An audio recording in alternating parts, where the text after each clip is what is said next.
Welcome to the TED Ed Podcast, where we delve into the issues that shape our daily lives and drive our productivity.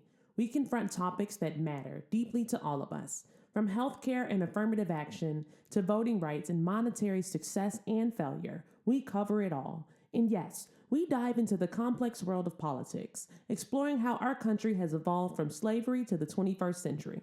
Our content is crafted with care and expertise, drawing from years of experience in these critical areas. We invite you to give the TED Ed podcast a listen. You won't be disappointed. Share your thoughts with friends and confidants, and don't forget to like, comment, and share our episodes. Your engagement helps us grow and reach more listeners. Are you passionate about these topics? Do you have unique insights to share? You could be one of our guest speakers. Drop us a line, send an email, or leave a comment. All requests will be considered. Join us on this journey of exploration and understanding. This is the TED Ed Podcast. Thank you, and enjoy the show. Tibet Railway accomplished what Western engineers declared impossible, building a functioning railroad across the highest plateau on Earth through conditions that kill unprotected humans in minutes. The track climbs to 16,640 feet above sea level, higher than most mountains in Europe, while crossing permafrost that shifts unpredictably and terrain where oxygen levels drop to barely sustainable levels. But the engineering challenges went far beyond altitude and weather.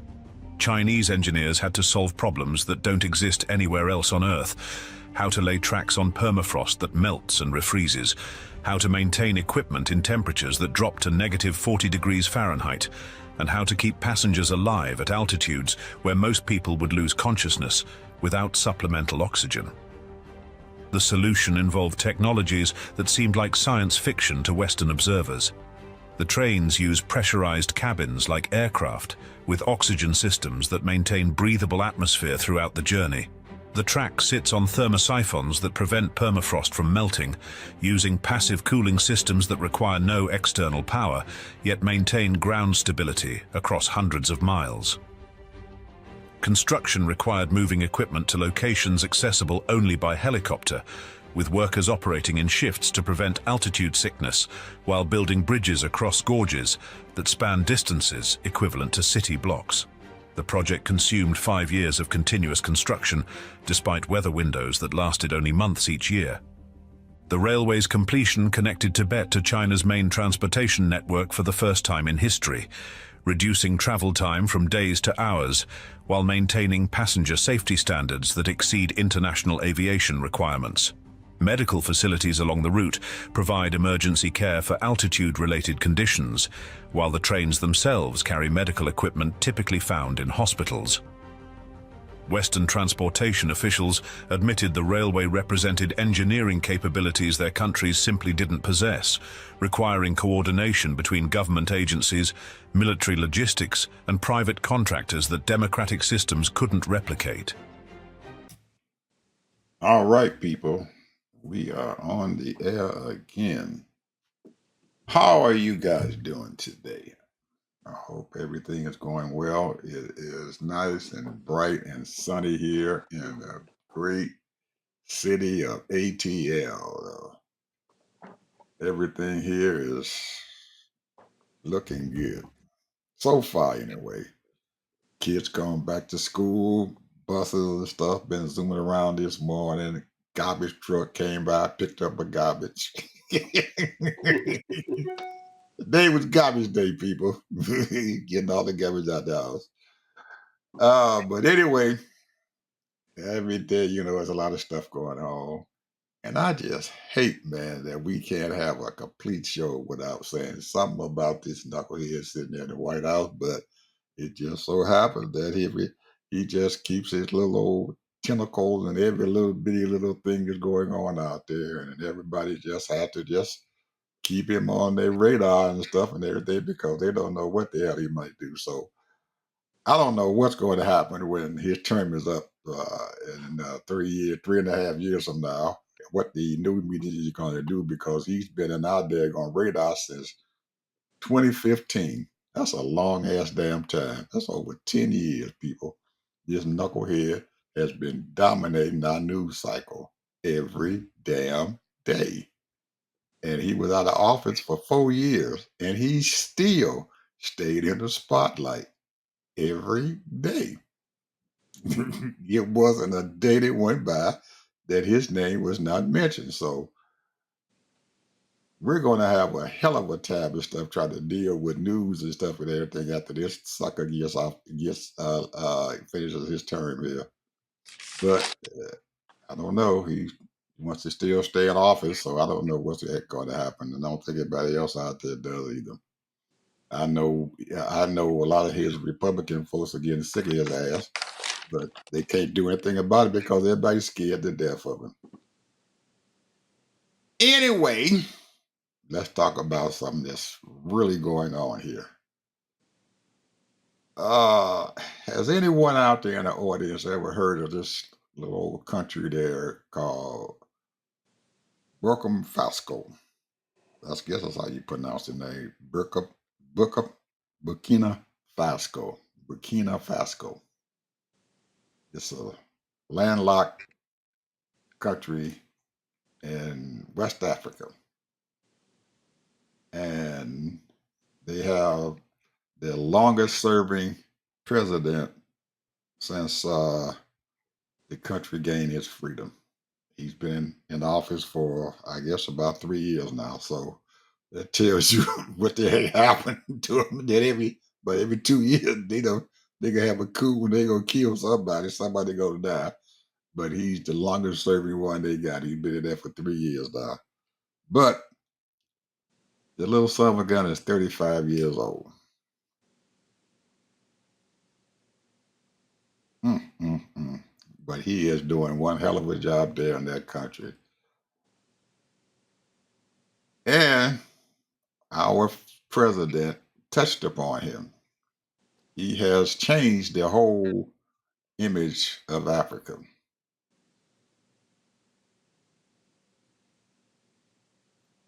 I'm gonna see can I pronounce this name right. Ibrahim Iraham Terejo. I guess that's how you pronounce his name. But he's got a real screwed up name. I don't know where it comes from. His country and stuff and everything was dominated by the folks up in Europe. And when they regained their freedom and stuff, they still maintained their language and all the other stuff. But anyway, he has changed his country around. He has took their little country and stuff because for years and stuff, they've had all kind of stuff going on. Poverty, flooding, all kinds of stuff that devastated the country, diseases and all that. Well, he has decided that he wanted to change that country completely around. So he's using his people, putting them to work, rebuilding the country, putting in, oh man, beautiful hotels and resort areas and stuff for visitors to come in. He's building subdivisions and stuff for his people, nice penthouses and apartments and stuff and complexes or whatever. And the European Union and a couple other those business folks out there decided that they wanted to. Uh, they found out that they had gold was discovered in his country, and he never told anybody, and he told his people, "Don't say anything to him." But guess what, folks? We have these satellites that's going around the world all the time, and our CIA uses those satellites to spy on every country in the world. They are spying on them. And it just so happened that when they satellite came around and they looked down there at this little country and everything, and they saw that they were mining gold. So they told Trump they got gold up in there. So Trump said, "Oh shoot, them black folks ain't got no business with no gold." So he sent them a letter, an official government letter with a government U.S. government seal on it to the president. President got the book of Fasco, got the letter, and he put it on his desk, and finally he opened it up. And our president of the United States, Donald J. Trump, and his audacity that he always has, told the president and who was of the country that they wanted to stop them from mining that gold, and that the U.S. was planning on taking 70% of the gold that came out of that ground. Now, this is their country, and that's their gold. But he said he wanted 70% of it, or they was going to be big trouble. And they, they had 2 days to comply to what he told them to do. 48 hours he gave them. So, Mr. President, young guy, 35 years old, said to his cabinet, brought them all in. All right, he told his military, you all get out there, start protecting our borders. Get out there, and every son of a gun that we got in this country, including these folks who are digging up our oil and stuff out of the ground and everything, they better get the hell out of our country. Every European in there, get the hell out, and ran them the hell out. And all the folks who was helping them mine the gold, if they were Europeans and foreigners, he ran their asses out. And he sent back and told Trump and did a news conference and said, I'm telling you about it. And I just got this letter. I'm telling you right now, we ain't complying to nothing you said. We don't care. So he created a big firestorm. So Trump had already threatened him and told him, and said, hey, we're going to have a big problem. If you don't comply to us, you're going to have a big problem. So just so happened after he got on the news thing, there's a couple of planes flew in to Burkina Faso. Plane flew in and landed. Guess where they came from? His neighboring countries and stuff and everything came in, sent their generals and stuff there and their leaders and told them, said, we're going to back you up 100%. And they set a news conference up and stood all of them up there and said, if they bother this country, then they creating war with our countries. There's about 5 of them that came there. African countries said, we ain't going to take this crap no more. And since then, this old boy has become a hero for the country and for those countries there in Africa, including South Africa. They came to his rescue. So after the Europeans got together, because guess who was involved in? They found out that this stuff that they had sent an army there to invade their country, and they caught them before they came. They sent in 57 trucks, military trucks, hit them along the border and came in at night, and they caught them before they got into their country. And all of these trucks were full of weapons and stuff that was worth, they found out, over $400 million worth of weaponry. They had AK-47, everything. They had already planned a coup to kill this old boy. Mm. So he found out about it because his military saw that there was some activity going on around their borders, on the outside of their borders. So they came out there and caught them folks and stuff and everything and stopped them and stuff and found out what the heck was going on. And he found out after that, he interrogated all the truck drivers and stuff, and they finally, a couple of them finally broke down and told them that they were bringing these stuff in there. They didn't know what heck they were bringing in, and they had all kinds of other stuff going on. And come to find out that these folks up there in the European Union, including the United States, had band together and put together almost $1 billion to pay some people and stuff and everything inside of his country to get this coup going on, and that once they got the coup going on, that they were going to install somebody and stuff that were going to be subservient to those oligarchs and stuff in the United States and in Europe, including France. Because they said these black folks ain't supposed to have no money, especially after we done loaned them some money to help them to build their country up. We can't handle our gold. And bro man said, It's illegal. Ibrahima said, hey, we ain't going for that mess. And they did. And so far and stuff now, ain't nobody bothered him anymore. They have left him alone. So all So of you far. folks out, All you folks out there in the audience and stuff, Burkina Faso. Remember that. Burkina Faso. What's the name Right. of the country? Burkina Faso. Burkina Faso. Burkina. That's Burkina how I Faso. would. Yeah. Burkina Faso Yes, that's strikes him. gold. 20 Yes, sir. tons. Yes, sir. You know, I seen that a few days ago. And, you know, they was bragging, you know, they was, you know, talking about it. I didn't know it was all of that they had found it on the satellite. Oh, yeah. CIA And did.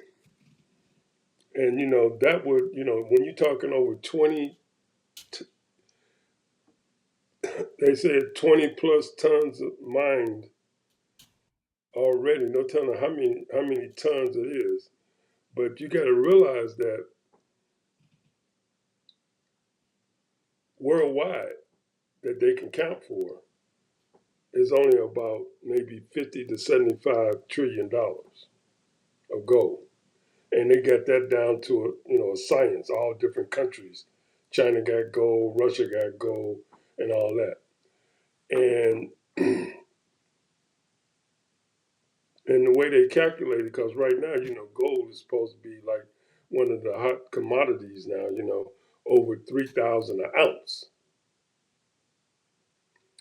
And what it would do, what this guy should have did, probably wasn't aware of it. As far as the satellites and finding out what he was doing. But he could have been real slick with that and just hit it. He tried. Took They tried that before they found out what the heck happened. These satellites, man, with the capability that they have, man, these people, they are very high tech satellites out there, and they can tell what the heck going on.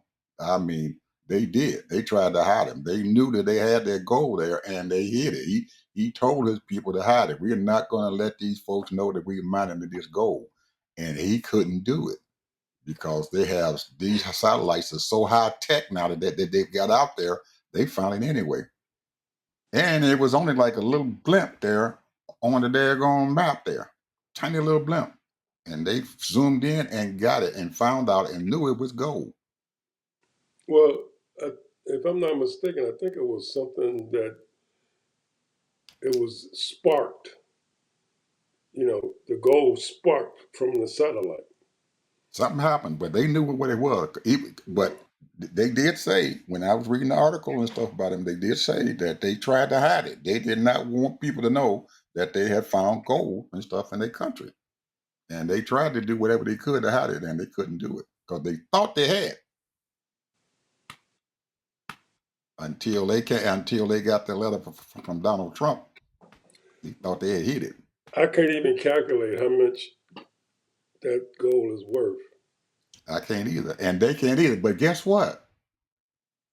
Because the United States threatened them, and after all this stuff going on, and they found out that they were turning a coup upon them and everything, they were really afraid that the United States and some of the people in European were going to still come in there and take that gold. Well, guess who came to their rescue? China. They came right in and said, "That's y'all gold, and you can use our system and everything as a monetary system and avoid the dollar and use our yuan and stuff and everything to buy and trade or whatever you want to do and stuff and everything with your gold." And the country of Russia sent them a whole plane load of weaponry and everything for their air defense. What the hell is wrong with us? We ain't shit. We ain't shit, bro. They sent them enough weaponry so they can take care of their air defense. We ain't shit. Yeah, shit. I know it. Instead of us trying to, negotiate with them and go in Yeah, there and do some diplomacy. they already owe money. They owe these folks money and stuff before they found this gold. They owe them money. They know they owe them money. The International Monetary Fund loaned them money to help them to Yeah, build up their well, country. half of Africa, probably all of Africa, owe them Yeah, money. yeah, they owe the money. So all they had to do was just keep on getting their money and stuff from them.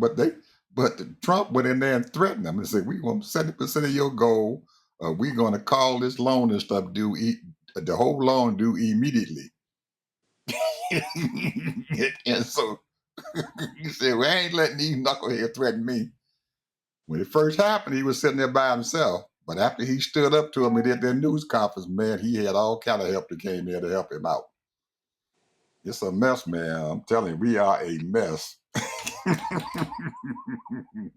But Donald Trump started it. He shouldn't have left the boy alone. They could have been able, they'd have still been able to deal with him and trade with him and all that. But he cut that out.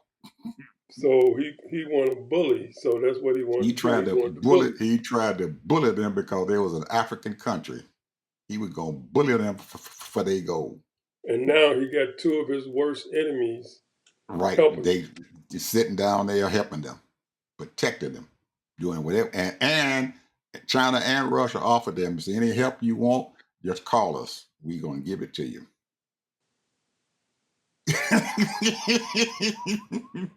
Man, we ain't shit. And he getting his information from, he getting all his advisement from these knuckleheads. Well, he's got some pretty smart people and stuff that's behind him, and that's how he's been able to stay the president for this long of a period of time. No, I'm Because talking they about have, Trump. I'm talking oh, about Trump. oh no, Trump probably did that his own goddamn self. He wanted somebody, Trump been wanting gold for a long time. He found out they had gold and stuff in their little African country. Shoot, he feel he gonna bully that African country to get that gold to him. Go in there and take their gold. Hell, Europeans been doing it for decades, centuries, taking all their precious metals and oil and all that other stuff. But now he done woke up a daggone sleeping giant. That old boy stuff kicked all them foreigners out of his thing, out of his country. You get the hell out of here. And since China has allowed him to pay for some of this stuff and everything, and they don't owe China anything. So I'm pretty sure that the International Monetary Fund ain't got another dime from them boys since they did that. They probably ain't paid them nothing. Damn your debt. We got gold. Well, China We already pay for said our that own stuff. China already said that instead of America, capitalizing on it, they're gonna sit up there and bully them, because the markets.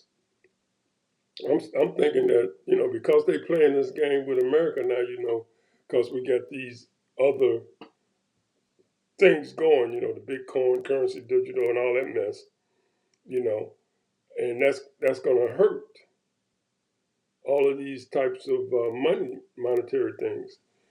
Plus we got the loans and all that, making money off of that. So the question is, wow, that's a whole lot. It's a lot. It's a deep conversation. I mean, it's so many things that they touching on, man. It's just I, unbelievable. I haven't even touched on some other things that happened to them earlier. And it has to do with the Chinese. There's some more stuff, man, going on. Bro, man, pretty smart. I'm telling you, he's to be a young guy, he's pretty smart. And he done sit down there and outfoxed all of them. And he outfoxed them Chinese too. After they did this a couple of years ago. They came in and tried to do something with him, and Abraham Terrajo or whatever his name is, he kicked them out. So y'all got to get the hell out of that country.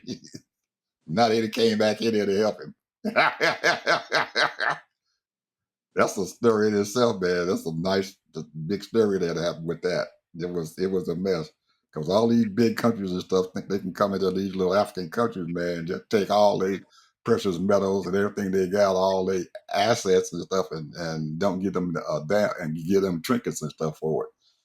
And brother man said, "Them days is over. We Well, ain't they giving you did. all." They raped all, the oil, and then they got They a whole did. lot of They've other been resources they raping was that raped from. country. They've been raping that country for centuries, taking their gold, taking all their metals, everything they got, been taking it, and they still trying to do it. Anyway, that's my story. It taking up a lot of bit of time here, people. But if you got some time, Google the country, Google the president and everything, and you're going to get some very, very, very interesting information about him and what he has done with that country. And you'll be able to see and stuff that he got parts of that country he has developed and everything, and they've got beautiful apartments and stuff that they building for their people, and he's still building things and stuff inside that country. He's building it up. He's planning all kind of stuff. He's changing the whole, but there's still poor areas and stuff there in the country that he's still trying to get back up. And they have an education department and stuff there and everything. They're educating their kids and stuff. So he's doing the whole shot. But like I said, he's still got some things going on in this country that's not good, but he's trying to change it. But he's doing one hell of a job there because his folks love him, and he's gonna be around for a while. Well, the whole thing is, if you look at the continent of Africa, you talking all kind of resources there: oil, gold, all kind of precious metals, and different kinds of things that they need for uh, all kinds of resources that's there. However, because a lot of these countries are not totally developed, but what has happened through the last 50 years, a lot of these Africans come here and get educated or go to Europe and get educated, and then they come back and they understand what is going on. And so they go and then they bring up and try to change the flavor because, you know, 50 years ago, man, all these people want to do is take money from the government and then they become multi-millionaires and buying Rolls Royces Hmm. and don't take care of the people. And lead the country and don't take care of the people. But that's something that he has changed. He hasn't done that. He hasn't stole their money. Well, it's a lot of those, you're talking 54 countries in the continent of Africa, you know. But the problem with Africa is the language because you got over 200 languages. And, a lot of Probably more these. than that. Yeah, it's Probably, probably it's more than probably that, but more I'm than talking that. about Yeah. two that they recognize, 200 that they recognize. But the point is, um, this is why they have brought a division here in the United States, and I think they paid actors because if you ever notice that on YouTube and TikTok, a lot of these Africans are talking negative about Black Americans. Hmm. And the thing is that I think that this is done by design. People are paying these people to do that, Hmm. to bring a division, because one of the things that back, 50 years ago, more than 50 years ago, uh, Black America was making an assertive effort to bring up Africa, the continent of Africa. Hmm. We were making inroads to try to stop all the poverty and all the, mistreatment in the continent of Africa. Because all the China, Russia, Germany, all these countries, Europe, was robbing all the resources from Africa. They go there and they do their little hunting and destroy all the makeup and stuff. So, so now these people have gotten educated and some of them say, "Hey, I can make more money in America. Here I am. I'm a medical doctor. I'm come here and I just make a bunch of money. And hey, so you're getting the cream. Well, supposed to be the cream of the crop here.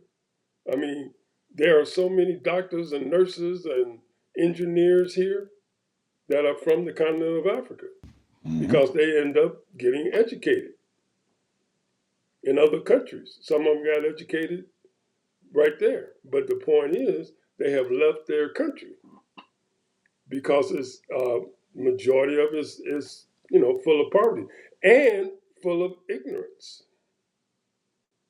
Because those poor people, just like people here, didn't get educated, didn't bother, end up in jail. And we have a certain population that are not aware of all the necessary things that are available to you if you put the work in and put the time in. Don't mean that you have to be a multimillionaire, to live a good life. In this country, you can live very modestly and be content in raising your children and what have you. They go to school and have you a nice little house and so on and so forth, which would be better than some of the parts of the continent of Africa. But if you go to some places in here in the United States, it's not as bad, but it's pretty primitive.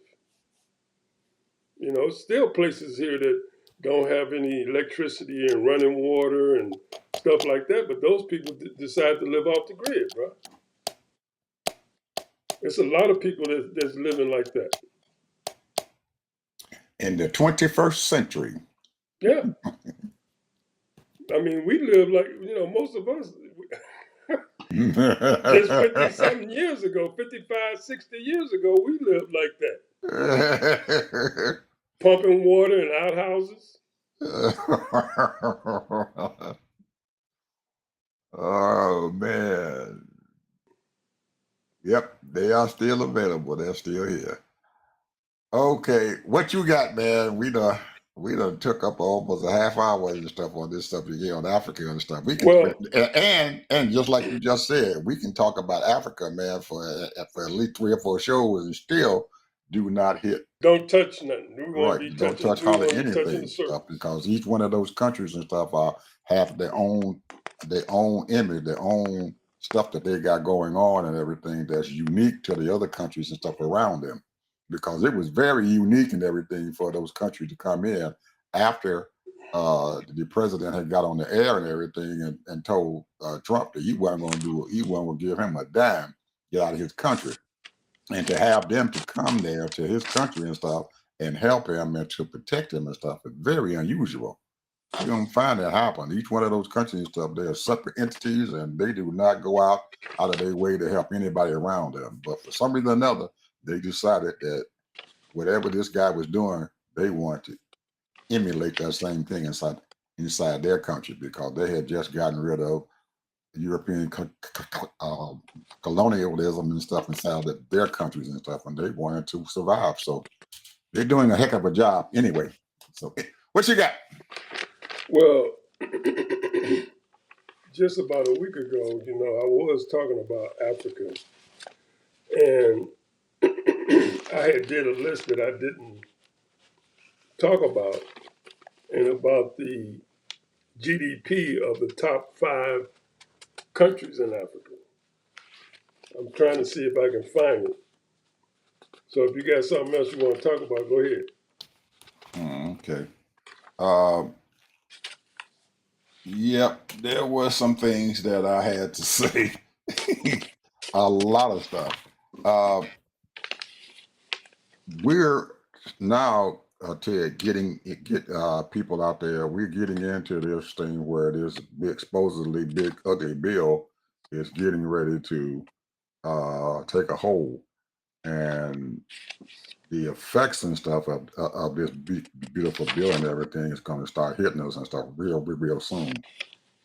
We found out and everything that there are some tax breaks and stuff and everything that is going to be given to a lot of our middle class folks and stuff who are filing taxes, and we're supposed to be able to get a reduction of something like an average of about $3,500 and stuff per family and stuff out there in the country.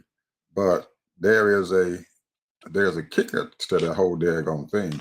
the money that these folks and stuff are going to be saving and stuff in 2026 when they start filing their taxes and everything is probably going to be lost in everything. We are not going to be because of these tariff stuff and everything that Trump has put up on us. We're going to lose a heck of a lot more money than that tax savings. So whatever that tax saving and stuff that we're supposed to be getting out of this big beautiful bill and everything is going to be totally offset and everything by these tariffs and stuff that he has enacted right now. So it may look like he's giving us something, but he's giving it and he's taking it away, giving it to you in one pocket and taking it out of the other pocket. So be aware of that, people, that don't let these folks and stuff, Republicans, sit out there and fool you and stuff and say, oh, yeah, we give you a tax break. You're going to get this. You're going to get that. Well, they're taking it away also, because you've got to remember and stuff, we are the ones who are paying that tariff. For anything that comes into our country, we are paying that tariff, that 50% or 35% tariff for those products and stuff from those countries that are coming into the United States. So you know what that's for, bro? I'm gonna tell you the reason why they're gonna do that. The reason why they're gonna do that is because it'll be like a stimulus. The first thing what they're gonna do when you get that money, what you think people gonna be doing? they're gonna spend that money, bro. So it's almost like it'll get if they put it out there at the right time, it's gonna stimulate the economy. You know, we know it's a false stimulation, but it's just gonna people go as soon as they get that money, boy, they're gonna be going to the restaurants, they're gonna be buying clothes, they're gonna be doing all kinds of stuff. But I want also to remember and everything that this is a 3-edged instead of a 2-edged sword being a 2-edged sword, it's a 3-edged sword. Because guess what? The thing is only gonna last 2 years. In that third year and stuff, you're gonna lose all that tax break. Whereas those billionaires and stuff that he gave that tax to is permanent. But this one for us is only for 2 years. The third year, it goes away. You lose it. You don't get it back. And know the Democrats ain't even gonna fight it neither. Well, we'll see. We'll see how it goes. Okay. Now, some of you all, and I touched upon this yesterday and the day before that, we are building these huge AI data centers and stuff in some parts of this country here. And these data centers and stuff that they're building and everything, and some of them are already online right now, are using up a huge amount of electricity.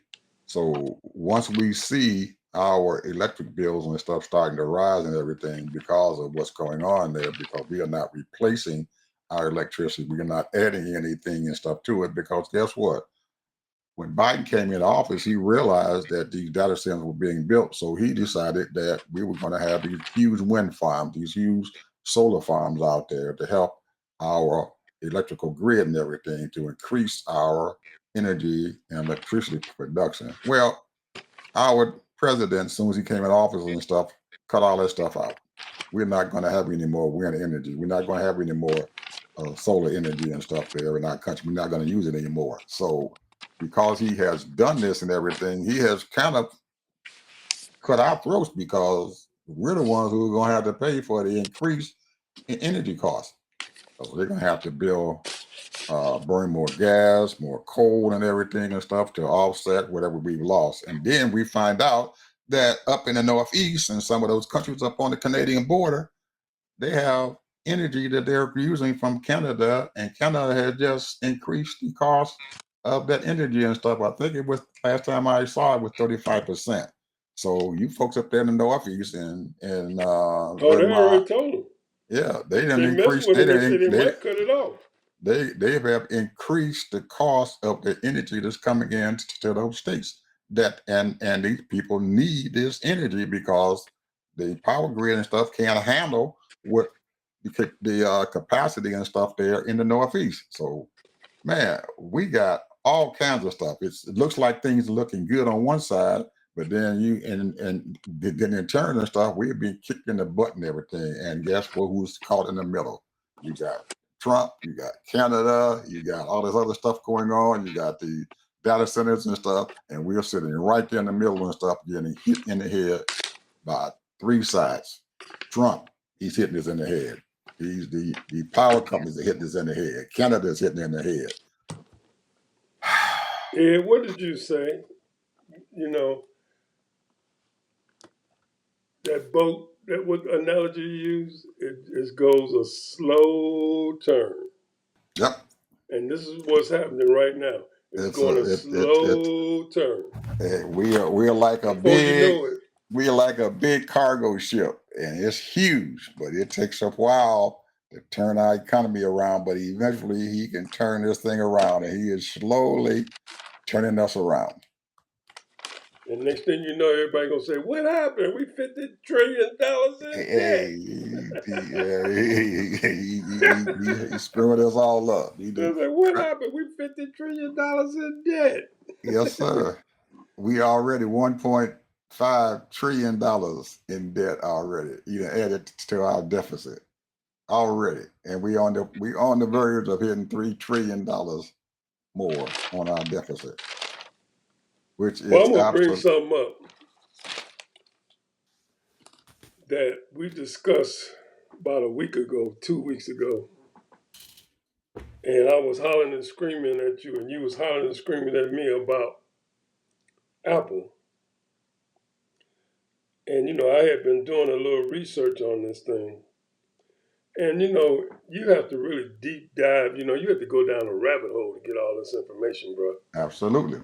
And it's kind of boring. It would be boring to a lot of people. So I always like to bring things down like you're a sixth grader or a third grader, so it can be real simple and just do a little clip. And the thing is that the U.S. companies outsources pretty close to 4 to 5 million jobs. That's not even counting the companies that they have moved over there to different parts of the country, and they have foreigners doing most of the job. Now they might have their people that originally worked for their company go over there and live and run it. Certain people, supervisors, managers, operational, and blah blah.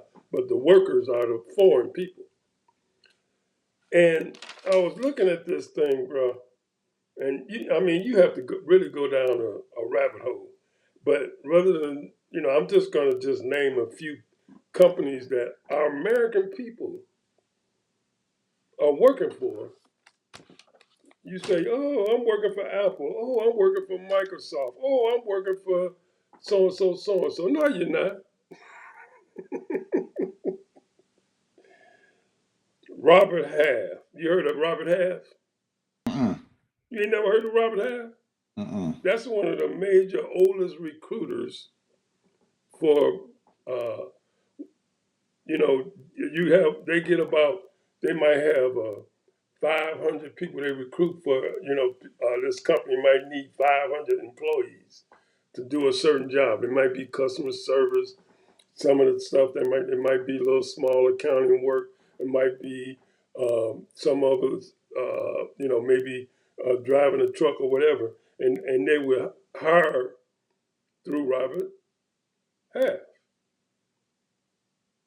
And same thing when it comes to they call it Randstad. That's another one, recruiter. This provides a wide range of staffing recruiting services, including temporary work. I don't know if you heard this or not, but General Motors does a lot of that. They hire these people through these recruiting companies, and they don't really work for General Motors. So they're not making the kind of money that those people in General Motors making. Those General Motors people are actually working for General Motors making $50, $60 an hour. Whereas these other people come in there and they'd be lucky if they're making $30 an hour. But to them, that's good money. It is. You know. So now, when I look at all this. I wrote a bunch of them names down, but I was looking and they give you a list of the billions of dollars that these people make off these companies hiring Americans to work for other companies. So these companies have come up with this idea. They used. I'm gonna say it like from my chest. A couple of hundred years ago, they was getting free labor. Now they're trying to get cheap labor. Same thing with the farmers. They do the same thing with those farmers, cheap labor. Well, the same thing with the American people. You can have a college degree, a master's degree, whatever, don't matter. These recruiters recruit you, and then they say, okay, well, you can do this job here, blah, blah, blah. And you say, well, you got to take it because, number one, you're looking for a job. Instead of you making $40 an hour, now you're only making $25 an hour. But you got a job. But you're not working for that company. You're working for Halfway, or you're working for Mill Prince, one of the largest recruiters. They have 5.3% of the market share. That's a lot. 5.3. It's called Lagos, Allegis Group. You look it up. And we all know about Foxconn. Foxconn generally does all they recruiting from China. They have well over 1 million people. Well over 1 million people. So, and I'll tell you, bro, these people, these corporations are slick as a dog. And they act like, because their main thing is to keep costs down. And one of the major costs is labor. They know that they have to have a certain amount of employees working full time directly for that company. And you're in rare air today if you work for a major corporation and you are on their list as an employee. Because most of those employees I used to work for these major corporations and I actually be working for them. And these people, I'll be working side by side with them. And they working for a recruitment company. This is the way it is. This is the way of the country and the way of the world now. And they looking at the point is that and with this AI thing coming, it's going to even get worse. Because eventually, they're going to, a lot of these people right now, everybody's training, everybody's really trying to gear up so that they can have that special skill. So it's going to be really rough on a lot of these educated people that got their education, they went and got their masters. They've already said they have purposely, deliberately got rid of 300,000 black females, laid them off. 300,000. Opportunity, Ted. That's an opportunity there. Yeah, you can look at it like that. It's an opportunity. But after you work somewhere for 10 years, somewhere for 10 years, you're not looking for opportunity, you're looking for security. I understand that, but it is an opportunity. Sometimes you have to have bad things to happen to see the good and stuff that comes out of that. And it could be the long-term good and stuff for them. And I'm hoping that some of those folks out there and stuff realize that there's use this as an opportunity and everything to build a huge coalition and stuff and everything, or a huge workforce and everything to come together and do the same thing that Alliance or these other folks and stuff are doing. You got 300,000 employees and stuff out there who are well versed in what is going on and wherever they came from, and sell that, because that's what if these companies are doing it, the government wants to do the same thing. That they don't want to be going to have Well, government money or whatever. To say, Ed, but what I'm It's not. saying is It's that but it's if you done lost your job, Ted. A lot of times you don't have any other choice but to do oh, I'm something not. else. That's not where I'm coming from. What I'm saying is that the thing is that there are sectors. You know, this country is worked by sectors, different sectors in everything, and a lot of these people, you know, their their titles, their positions are almost the same. And this now I'm throwing this is just my opinion. Now, because you know a lot of these people are way smarter than me. I'm gonna put it out there. I'm just saying. You know, the point is though, when you look at these different sectors, you know, you have about 15 to 20 different sectors in this country that is making money, and that means the competition is heavy. But you got to figure out a way. How do I become one of those sectors in those to make money? It can be a number of different things in those sectors. You know, manufacturing, marketing, producing goods. You know, building your own. You know, there's a lot of needs in certain communities. Then you can come up with some money and build a certain retail store or maybe a manufacturing company, stuff like that. It don't have to be a large multi-million dollar manufacturing company. It can be a small one. But the point is, what you said, I agree. But the point is, it has to be a strategy because then if they all go into the same, basically two or three little sectors, then you're gonna be competing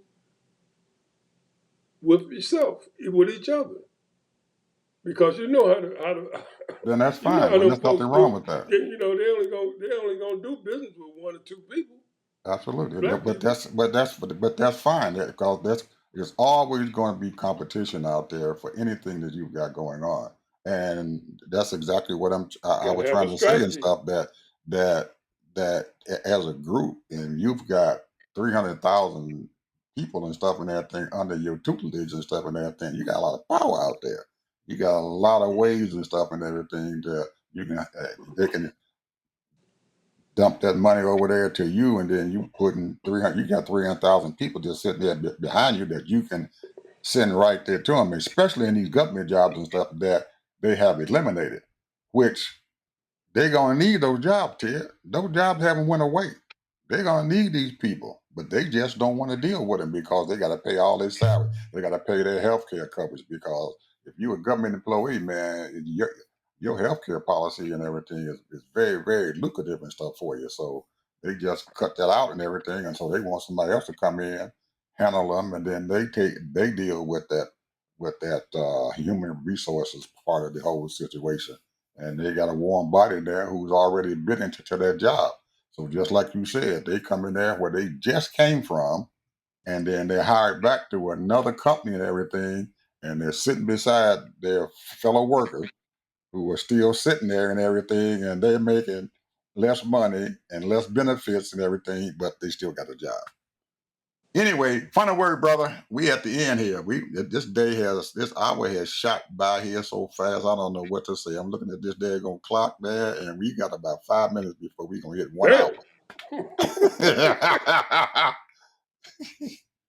Well, all I gotta say is, you know, a lot of these people probably, and the reason why I brought this up because of when I say 300 black females, that's the what they claim that has lost their job since January. and I can believe that. Now, and what I'm saying is that if 300 black women lost their job, that means another 500,000 or maybe even maybe 1 million people, other people lost their job too. But Could be. what the thing is that if they got buyouts, they got early retirements and that kind of thing. But what I'm saying is that sometimes you might be running out of money. Then you can go and a lot of these people know this. You can go to some of these different recruiting places and keep your skills up until you come up with a strategy of these different sectors that you think that might go into business. A lot of people don't even want to go into business. they don't feel that they have those types of fortitude Absolutely. because to have your own business, man, you They're gotta not. always They be don't. working. They're not. They're not managerial type employees. They're not managerial people. They don't want those administrative tasks and everything. So I can understand that. I can totally understand that. But they're we they have the government now has successfully taken away a income stream and stuff that most black folks have depended upon and stuff for many years, and that's working in the government. Well, that was designed, bro. They That's what purposely designed to do that. take away those government jobs that was giving black folks and stuff a step above. So we're going to have to, we as people of color, going to have to figure out a way how to No, get ain't our no foot, people of color, bro. get It's our black foot, people. get our foot back in Ain't the no door. people of color. It's black people. People So I of want to hear color, that people of people color of shit color, because people of color. they We got to bringing say in people of color, people of unqualified color, other people of people of color color, that don't know what the hell they doing. people of color. It's on us, Any, black people. any, anyway, my thing and stuff is, folks, we got a lot of stuff going on out there, and we here to tell you guys the truth, and we gonna tell you all what the heck is happening out there, and we're gonna keep you all entertained. So uh, please, you look at our show and subscribe. I see. I looked at the subscription list and everything. We got a couple of more folks and everything who subscribe to our channel. So I don't know who they are, but hey, keep on going. Put a comment or two in there, and, because we talk about everything. Oh hell yeah! We just All ain't gonna right, talk about people like a dog. yeah, and Ted, I have to give you guys again. I've got a video and stuff that I shared. I'm gonna probably share part of it and stuff with some of our viewers and stuff and everything. And it happened to be our speaker, so maybe he's hearing what we got to say, Ted, because he was over in Illinois, man, doing a speech there in front of the Illinois the Democratic county officials there a couple of days ago. In a packed house, and it wasn't a whole lot of our folks there. It was a whole lot of them wheat folks, them Anglos and stuff, who were there at that daggone party. So he did a good job. He did a good job, and he's also reciting to those folks and everything that the Democrats and stuff going to have to do a better job. And he said he realizes that, and the Democrats realize that they got to do a better job. That they're going to have to go into these red states. And he said he come out and said, "Hey, we got to go into these red states. We got to go where those Republicans don't want to go, and tell the people about what we are doing, and tell them about what we have done and stuff in the past." And he started citing off these different bills and stuff and everything that made a whole lot of that made the middle class and stuff better. And these bills and stuff came about, including Social Security, because of the Democrats. So, Hakeem, keep on going, my brother. Talk to you guys later. Bye bye.